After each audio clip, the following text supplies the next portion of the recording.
President Bush's decision-making processes and management style, the latter of particular interest given that he was the first president to hold an MBA degree, were central. As then Governor George Bush told reporters late in the 2000 campaign, quote, "I am the kind of person who trusts people, and I empower people, and I am firm with people. On the other hand, I am a decider. I do not agonize. I think, I listen, and I trust my instincts, and I trust the advisors I get. I'm an accessible person," end quote. It was a stance that bode well, but also ill at times for his presidency. I shall revisit Bush's words. Internal time, a successful transition.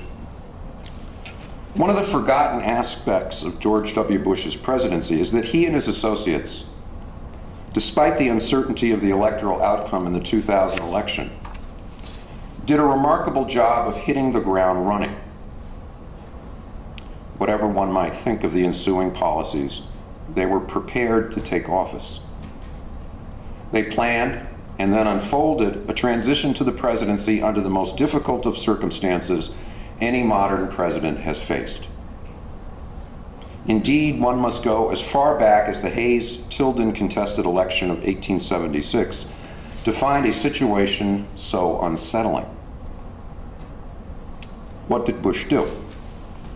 His political and organizational situation could have been a disaster in the making, but it wasn't. While Vice President Gore was largely busy contesting the election results in Florida, Bush and his team quietly put together a presidential administration. Most notable was attention to the White House staff, crucial appointments they recognized in crafting their program, especially given the likely delays in securing Senate approval of sub-cabinet appointments. Andrew Carr Jr. was quickly tapped as White House Chief of Staff before Election Day, first time that's occurred. And while the public and the pundits focused on Florida, Carr, a former Deputy Chief of Staff and Transportation Secretary under George Bush Sr., effectively organized a new White House staff. His efforts, by the way, were quite unlike the experience in the contextually tranquil Clinton transition, when it was not until December 12, 1992, roughly the halfway point between Election Day and Inauguration Day, that a Chief of Staff was finally selected, effectively delaying the appointment of the rest of the Clinton White House. During the 2000 transition, cabinet nominations were also rolled out relatively quickly. The initial set of cabinet appointments was set by January 2, 2001, actually ahead of Ronald Reagan and George Bush Sr., and only slightly behind Carter and Clinton. But it was not all about appointments to office. Meetings were held with key members of Congress as well as important constituency groups. More importantly, Karl Rove, soon to become the White House senior advisor with a very robust portfolio, devised a narrowly tailored presidential agenda. There would be no confusing laundry list of presidential initiatives of the sort that Jimmy Carter had pursued in 1977. Still more importantly, key initiatives were targeted to build a new Republican electoral majority. Tax cuts, education reform, faith-based initiatives, and new proposals for Social Security and Medicare. In Rove's view, they would create the sort of party realignment that his political hero, William McKinley, had achieved in 1896 for the Republicans. Rove's work was complemented by the role of Karen Hughes, a longtime Bush media advisor from Austin, now with the title of Counselor to the President. Hughes was in charge of orchestrating and communicating the White House message. The remainder of the White House staff was an interesting blend of Bush loyalists from Austin, but also one where a significant number had served in his father's, or even Ronald Reagan's presidency. Most notable in the latter group, besides Card, was NSC advisor Condoleezza Rice and her deputy Stephen Hadley. George W. Bush was thus able to blend personal allegiance to his policy agenda with inside the Washington Beltway, if not prior White House experience. It seemed as if there would be no steep learning curve that other political outsiders have faced in assuming office by bringing in a large cadre of novice loyalists from back home to Washington. The cabinet was likewise a seemingly experienced one. Its members were diverse by race and gender. Its principal members, Powell at State, Rumsfeld at Defense, and Ashcroft at Justice, brought a wealth of prior governmental experience. So too did Richard Cheney, who quickly became the most influential vice president in American history, surpassing even the strong role that Al Gore had occupied during the Clinton years. But let's recall Bush's words. I empower people. I trust people, but I am firm with people. Would that prove to be? Internal time, a successful honeymoon. President Bush was successful in his initial legislative efforts for the most part, largely following the playbook that Karl Rove had laid out.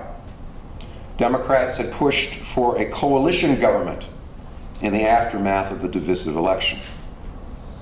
But Bush wisely resisted their invitation. In fact, he took office as if he had been elected by a substantial margin. Across-the-board tax cuts, whether well-advised or not, were the centerpiece of the legislative push.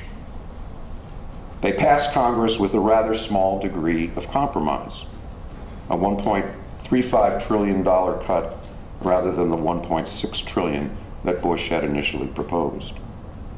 The No Child Left Behind educational bill eventually passed into law at the end of the year, although without the voucher program for students in failing public schools that the administration had wanted. Faith-based initiatives did encounter congressional resistance, but the administration turned to executive orders to secure their implementation. A more controversial campaign proposal to reform Social Security by privatizing individual contribution accounts was put on the back burner. The first 7 months of the Bush presidency seemed to portend relative success. Bush was the first Republican president since Dwight Eisenhower to enjoy a Congress controlled by his party, but that proved short-lived. In May 2001, politically Bush was weakened with the defection of Senator James Jeffords from the Republican caucus and the subsequent loss of Republican Senate control.